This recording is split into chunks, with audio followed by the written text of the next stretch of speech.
week on the Ranger Report, a distracted driving awareness dramatization comes to Smithson Valley. Choir and band compete at UIL solo and ensemble contest and sight reading, and prom preparations are well underway for the 2013 Hollywood Nights Prom. I'm your host, Sarah Bashir, and this is Friday, April 26th. According to a poll of the student body conducted by the Family and Community Service Organization, 77% of juniors and seniors think it's okay to drive over the posted speed limit. 58% think it's okay to text while driving, and 40% think it's okay to drive under the influence of alcohol. Shattered Dreams emphasize the dangers and atrocities associated with distracted driving. Here's special correspondent Charlie Ceballos with more details. According to the National Highway Traffic Safety Administration, about half of all Texas crash fatalities involve drunk driving. On April 11th and 12th, juniors and seniors experienced the results of drunk driving firsthand. I think it made everyone more aware of the dangers and just it's not worth it. As part of the biannual Shattered Dreams program, students witnessed a mock drunk driving accident and funeral. This shock advertising is the main feature of Shattered Dreams, an event organized by the SVHS FACTS program. The goal is to warn students about the dangers of drunk driving by showing them the consequences of making the bad decision to drink and drive. It made the whole situation of driving drunk and just driving recklessly more real. The most powerful moment for me was probably the crash scene, because I knew some of the people that were in the crash personally, and I feel like seeing them in that situation has really had an effect on me and really made me think about the situation. Starting with the crash scene on April 11th, the program put students through an emotional roller coaster leading up to the funeral on the 12th. We had speakers come, and it was really graphic, it's about drinking and driving.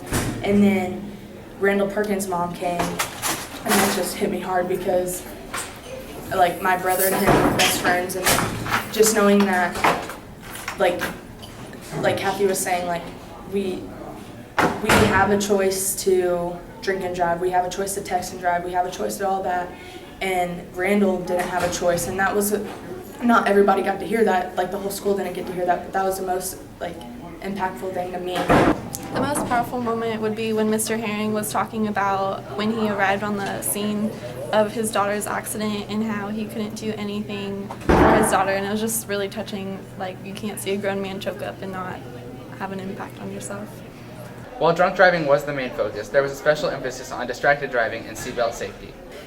We also had Mr. and Mrs. Herring design these keychains. It's the IGYB, I've got your back. Have the back of the people you're with, so if you're in a car with someone who does not have their seatbelt on, or they're texting and driving, or they've had a drink, then you need to have their back and you need to tell them to pull over and let you drive. I think this was a very impactful tool, this IGYB slogan or logo this year. I think because it does cover everything. It's not just the drinking and driving, it's the texting, distracted, the reckless, the no seatbelts, and we tried to cover that. As the year comes to a close, big events like prom and graduation bring the possibility of risky behaviors like drinking and driving.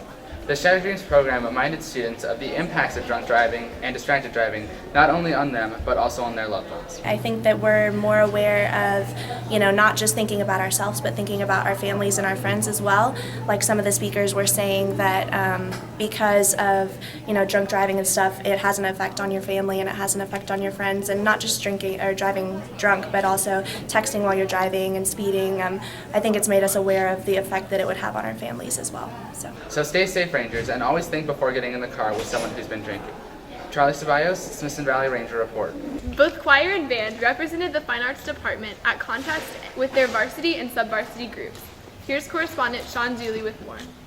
Band and choir's concert season comes to a close with the UIL concerts each group participated in.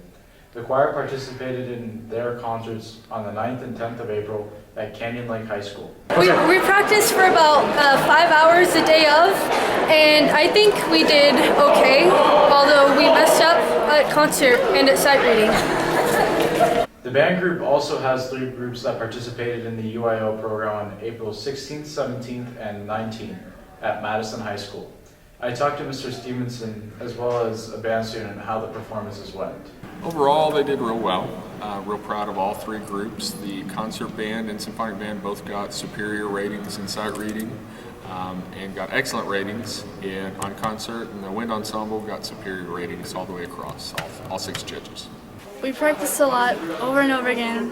We had morning rehearsals, after school rehearsals, and just a lot of nonsense.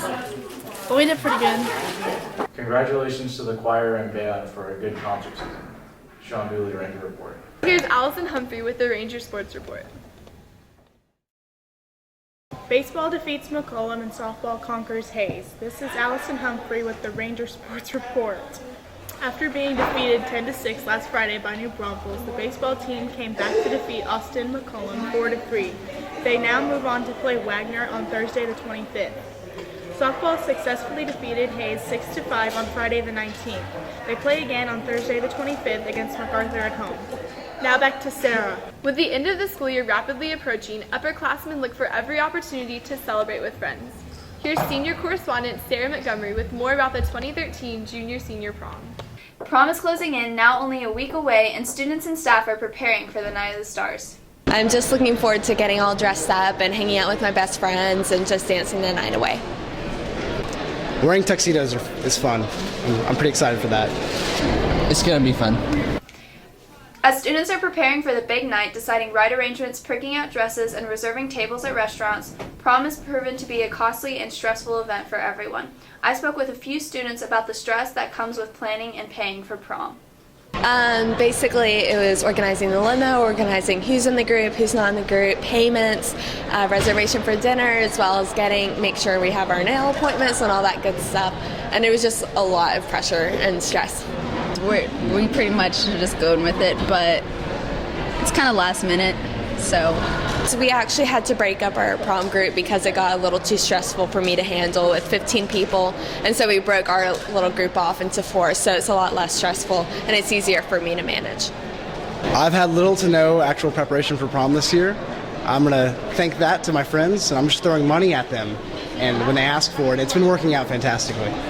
In order to purchase tickets, students are required to sign an agreement with the Student Code of Conduct regarding the consumption of alcoholic beverages. With shattered dreams in mind, staff are reminding students of the importance of refraining from drinking and driving. if people are going to drink and drive, then they're going to do that. The people that have already planned that they're going to do it are going to do it. But I think it made an impact. The Shattered Dreams made an impact on a lot of us, but there's a few. Drive safe, y'all. Hollywood Night will be here in a week, so if you haven't purchased tickets, remember that the last day to do so is April 26th. Have fun and remember to be safe. That's all for this week's broadcast. I'm your host, Sarah Bashir, and this is the Smithson Valley Ranger Report.